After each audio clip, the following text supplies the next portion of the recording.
સૌથી પહેલા તો ભાઈશ્રી માટે એકવાર જોરદાર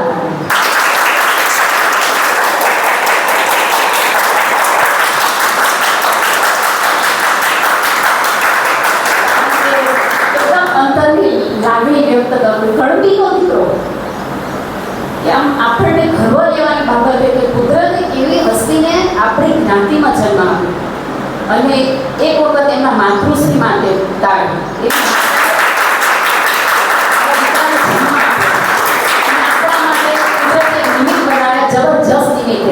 અને બે ત્રણ વસ્તુ મને એવી મારા હૃદયને સ્પર્શી ગઈ છે કે બેસિક તો પહેલાં તો હું કહું કે મને જ્યારે પહેલાં અહીંયા આવું હતું ને હવનનું કેટલું મહત્વ આવે.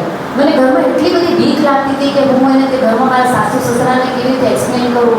એ લોકો બધાને એવું હતું કે 7-7 વર્ષથી દાદા ભગવાનમાં જાય રહીને આ બધું શું દોડધામ માંગી એ બધું રજા કેમ લઈશે. પણ દક્ષાબેને મને બહુ હિંમત આપી. એમ કીધું કે જયશ્રી ભાભી હમણાં તમારા ઘરમાં કોઈ નથી તો તમે ટ્રાય કરો, ભાઈશ્રીને પૂછી લો, તમે હવન કરો તમારા ઘરમાં.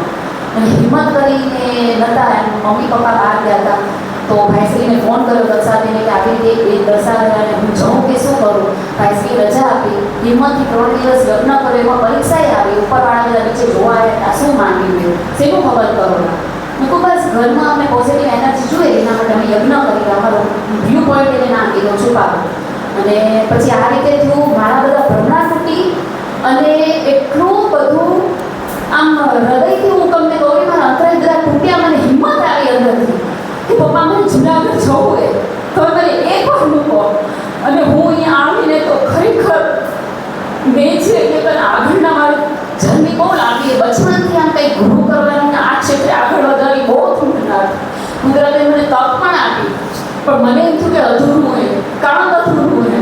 પણ અહીંયાથી છે મને મળ્યું ને ખરેખર હું ભાઈશ્રીને હું મારા જેટલું મને ભગવાન આપે એના ચરણે હું આપું ને સમર્પિત કરું તો મને થતી ઓછું છે. દાદા ભગવાને શીખવાડ્યું ઈર્ષ્યા ના કરો એમાં હું જો ડાયરેક્ટ તમને હું પકડાઈ દીધો હોય. પણ આજે સાક્ષાત ખબર પડી કે હુંને પકડવો કે એને બિલિંગ કેવી રીતે કરવો કે હું એનો ડ્રેસ જોઈને મને એમ થાય કે આમ પ્રેક્ટિકલ જ્ઞાન કે એને જોઈને જે એને પહેર્યું મેં પહેર્યું હોય મને એમાંય આનંદ આવ્યો. આવી ચાવી તો કોણ દે મારા માટે જબરજસ્ત ચાવી.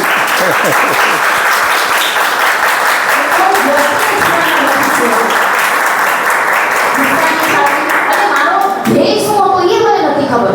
હું તો ભ્રમણામાં રાખતી હતી કે મારો ધ્યેય અંતિમ જે અલ્ટિમેટ ગોલ છે ને તે જે કહેવાય ને એ તો ભાઈશ્રી તરફથી ખબર પડે કે મારો ગોલ શું. મને તો એ નથી ખબર આત્મા શું કહેવાય એ પૂરેપૂરો જાણ્યો નહોતો. દાદા ભગવાન પકડાઈ દીધો અને ભાઈશ્રીએ ઘણી વાર મને ટોકર કરી ચાલુ સત્સંગમાં જયશ્રીબેન શુદ્ધાત્મા.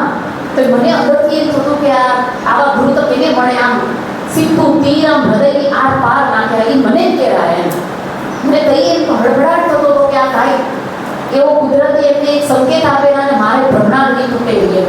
ને બ્રહ્મચર્ય વિશે મને કહેવામાં કોઈ શરમ નથી. આજે મને શરમ તૂટી ગઈ. મેં બહુ એના માટે કોશિશ કરીને આજે મારા શરીરમાં રોગ આવ્યા એનું કારણ એ છે. ને મને એમ થાય કે ભાઈશ્રીને એમને ખબર પડી ગઈ તો એ વ્યક્તિમાં કેટલી શક્તિ હશે.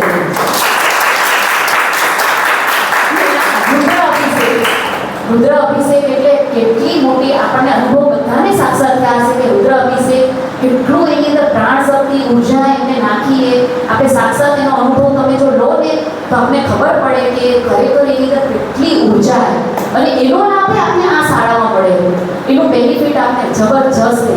તો દરેક આ શાળામાં એવું નથી કે ખાલી આપણે આત્માનું જ જ્ઞાન મળેલું કે પરમાત્માનું. એ ભાઈશ્રી કહેવાય એ તો તમે પહેલાં પેન્ડિંગ રાખો કે તમે પહેલાં જીવન જીવતા શીખો. એ જીવતા નહીં આવડે ત્યાં સુધી આ બધું નકામ્યું. એટલે મને મારા માટે તો જબરજસ્ત ચાવીએ અહીંયાથી મળીએ અને મારા બધા પ્રયત્ન એ કે હું જીવીશ ત્યાં સુધી હું બધા પ્રયત્ન કરીશ ને જે લોકો આ જ્ઞાનને લાયક એ બધાને હું અહીંયા લઈ આવું. લાયક તો બધા છે પણ એને વિચાર એને નથી કે હું અહીંયા તમે એને તે મારી બનતી કોશિશથી બધાને કહીશ કે ના તમે એક વખત જઈને ઝાંખી કરો તો તમને ખ્યાલ આવશે કે શું છે. કારણ કે આપણે એટલા બધા ઓલ્યા નથી કે આપણી વાણીથી એ લોકો ઓલ્યા થાય. એક વખત આપણે દિશા બતાવશું પછી આવું ના આવું એટલે એના એક ઓલ્યામાં હશે તો આવશે. બસ બસ